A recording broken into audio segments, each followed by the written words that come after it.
Boys, welcome back to the third video of the series. So there are three main concepts that are going to carry over for the rest of the series. We have accumulation, which is the idea of having those fractal conformations that turn into larger, and we have these cycles, right? And we have the center axis, which tells us exactly what the strength and weakness is in a consolidation and where it's going to slingshot. Now the third concept is going to be the gradient framework, and I call it that instead of channels and trends for a reason that we'll get into in a sec. And if you find value in this video, please like, subscribe, and turn on notifications for the rest of the series that is coming out. And with that being said, let's get into it. So before we get into some really dank shit, we need to talk about just basic trends first, just get that out of the way. So we have two types of levels on our chart. We'll have horizontals, and we will have gradients, or channels, trends, whatever. Now the important thing to understand about trends is that they are also fractal, just like accumulation can be.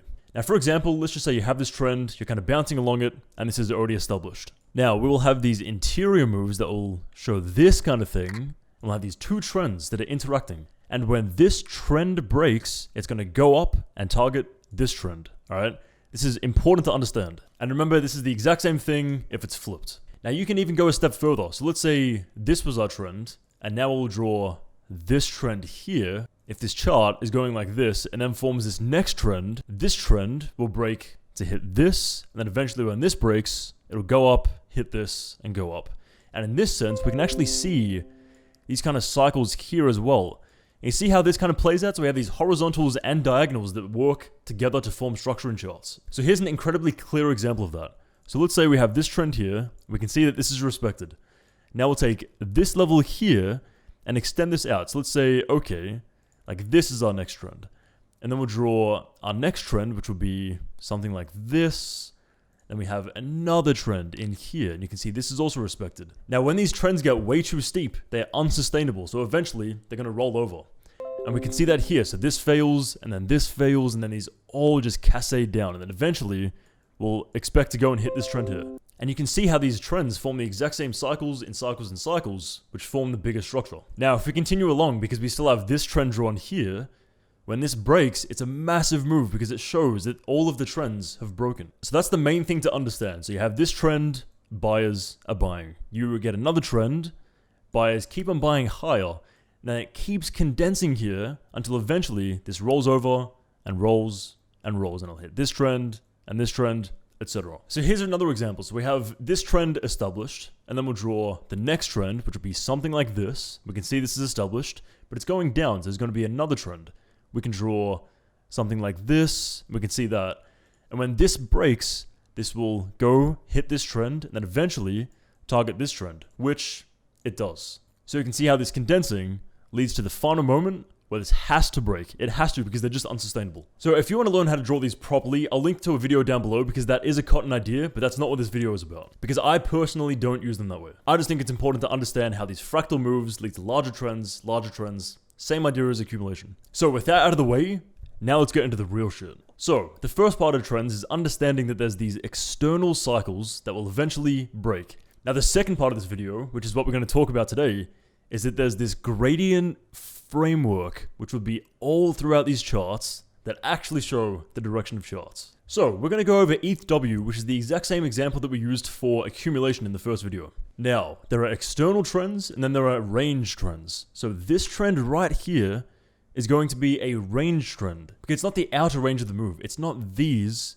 and it's not this, but it's this internal structure that will lead to hitting these other trends. Now, these range trends are how you actually get the correct breakout moments. So if I go to this tool and I extend the left line, now we can see the full chart. And we can see how relevant these trends are. So if I circle this, we can see it was rejected here, rejected. It was also supported here. There was clearly something in here, this rejected, etc. Now, the way that we can start building on this is to duplicate this line and try and drag it out. So could this be relevant anywhere else? And if we drag it to here, we can actually say, yeah, it was held up here, rejected, blah, blah, blah, which means that in the future, this will probably be respected. And if I play this move through, we can see right here, this moment is where it rejected, consolidated against, and then moved upwards. And we can actually keep going. So is this relevant anywhere else in here?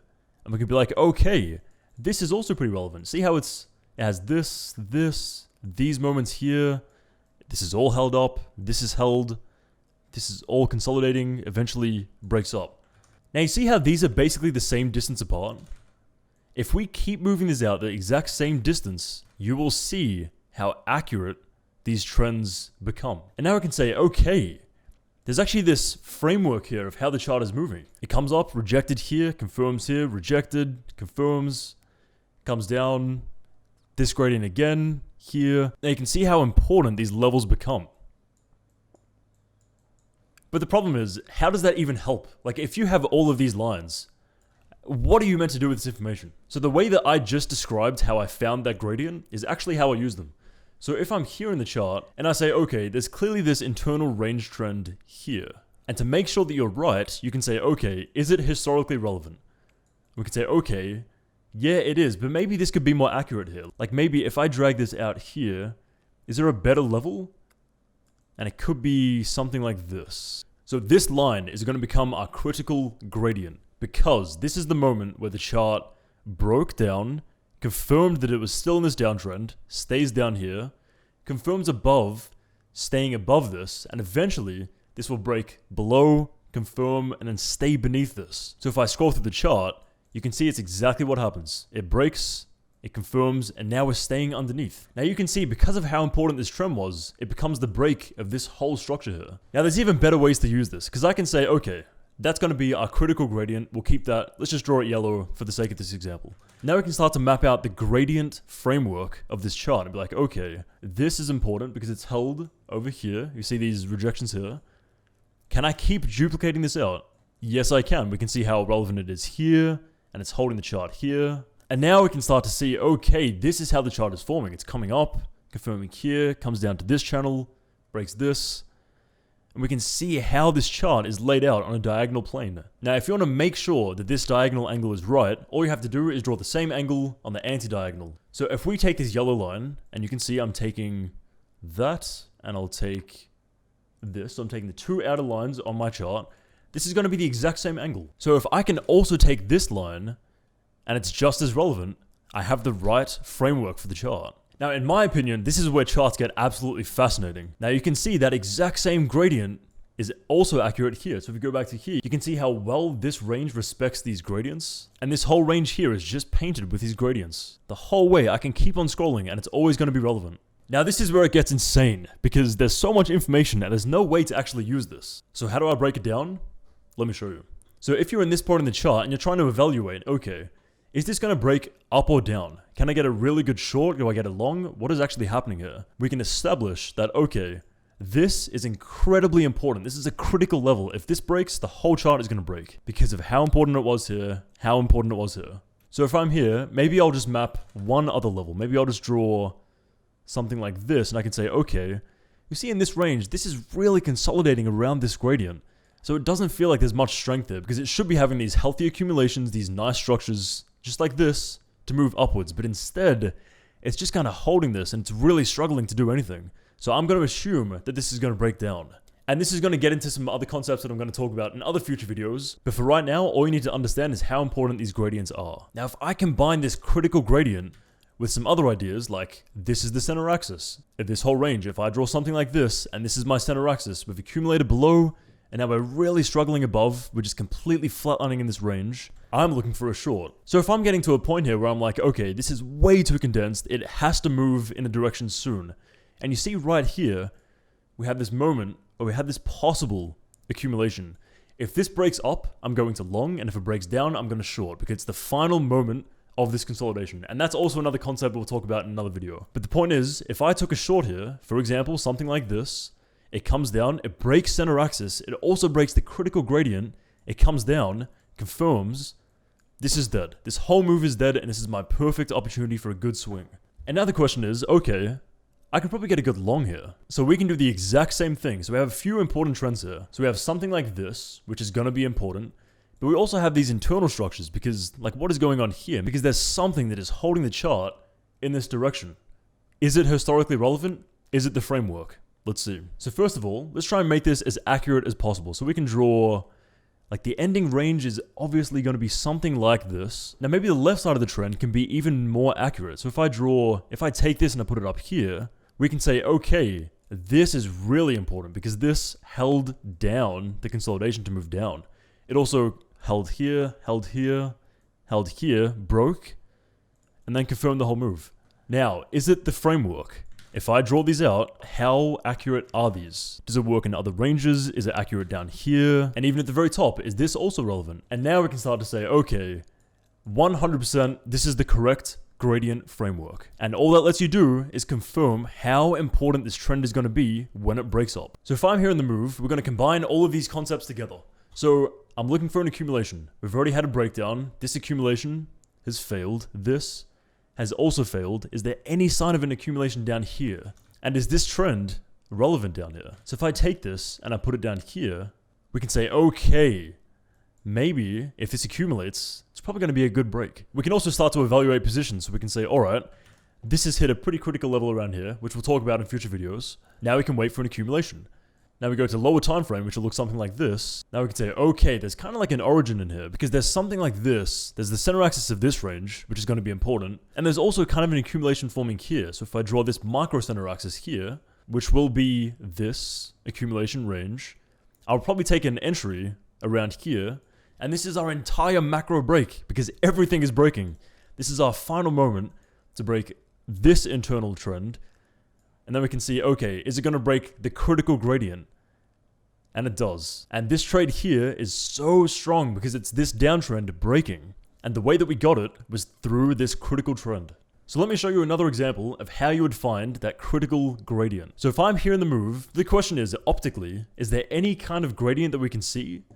And maybe there's like something like this? Because we can see like these are kind of held, there's this.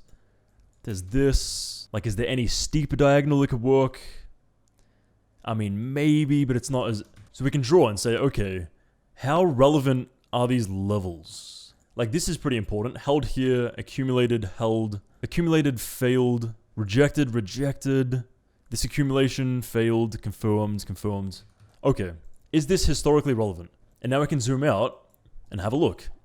Okay, this was incredibly important here. So is it important as a framework? Let's draw this out. Let's draw these lines. We can see that these channels are incredibly relevant. Now, if I take this exact same gradient and I drag it to a random spot up here, it should also be relevant. So let's go to the ATH. Let's go to the all-time high. Again, this is the critical gradient of the chart. Relevant here, held, held, held, accumulated. And this is the rejection point to move down. So now we can take off everything else and just leave one line. So now let's draw the top. We can say, okay, so this could be our breakout moment. Let's just keep playing it through. Okay, there was this moment in here. Is it the same range trend? Yes, it was. So you see this final condensing here. That is confirming how important this trend is going to be. And eventually you can see that this breaks. And if I go to a small time frame, like let's go to the 15 minute. We can actually see what it did here. So it rejected here. We had this little accumulation moment in here, came up, rejected, consolidated against, confirmed, and we could have entered anywhere here, whether it was this accumulation, whether it was this confirmation, maybe this moment here, and you could have gotten this trade. Now, if you're looking back and wondering why you wouldn't take any other entries, it's because of these smaller time frame structures. Like, for example, this is not a healthy move. Like, there is no entry to take here. And I think there was one other spot, maybe like around here. Now this is really not that healthy. Like this is kind of struggling to hold. There's this trend that gets grabbed. Like these are failing.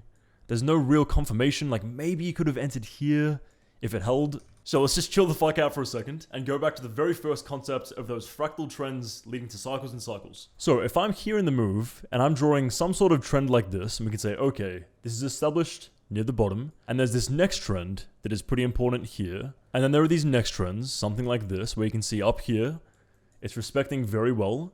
Eventually, this breaks. But the question is, when you get to moments like this, where you have this, and this is kind of broken, but it continues going sideways, let me extend this, and there's no real trend here. Like if I was here in the move and I was trying to use this trend, it wouldn't really help me very much, because these are not entries. Every time I extend it, it's useless information. It's just never relevant. So if you have moments like this, you can say, okay, what are the internal range trends? Then we can go back, figure out what the framework is, and then that'll become our critical level for the breaks. Now I'm going to give you another piece of pretty cool information. When you have these trends, they can also serve as a center axis. So for example, if I'm here in the move, and I'm drawing, okay, like these are my outer bounds. We already know this is the right trend. Now if I draw the center of this range, which will be here, can you see how this is actually a center axis? So if this is our macro kind of range, for example, we have these consolidations around axis, fails, comes up, succeeds, and then goes up to hit this. And again, accumulates below, comes up, confirms, all these rejections.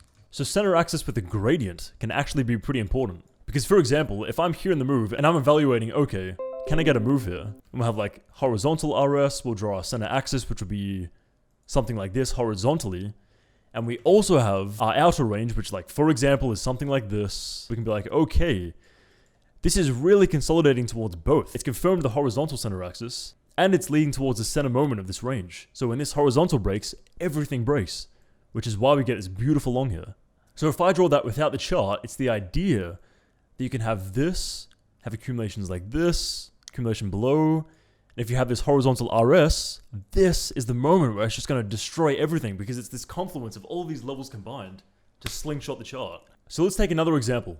So let's say we've already kind of established that we have these external trends. So something like this will be the outer bounds of the move. And we also have this more local trend here, which turns into this. So we can see the chart is kind of compressing a little bit. So the question is, how do you get a perfect entry? We have accumulation. So we've drawn this line here and we can see it's kind of coming up, consolidating here. We can see that there's a center axis. So if we draw this line here, it's the center axis and it's the accumulation because it's the center axis of this whole range, center of this, confirms, rejected, rejected, accumulation below, and now we have this moment here, and it's condensing here. And if we figure out what the gradient is, we can get a perfect entry. So if I'm just drawing these out, I can say, okay, this is actually pretty relevant.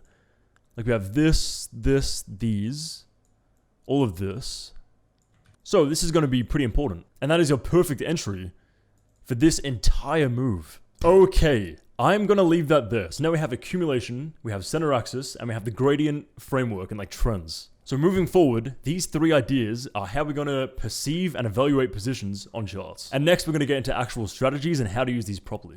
Again, same idea as the previous two. I would recommend going through charts, trying to see these gradients, draw them out, make predictions, use replay tool, and seeing how structure forms around these lines. And with that being said, I'm out.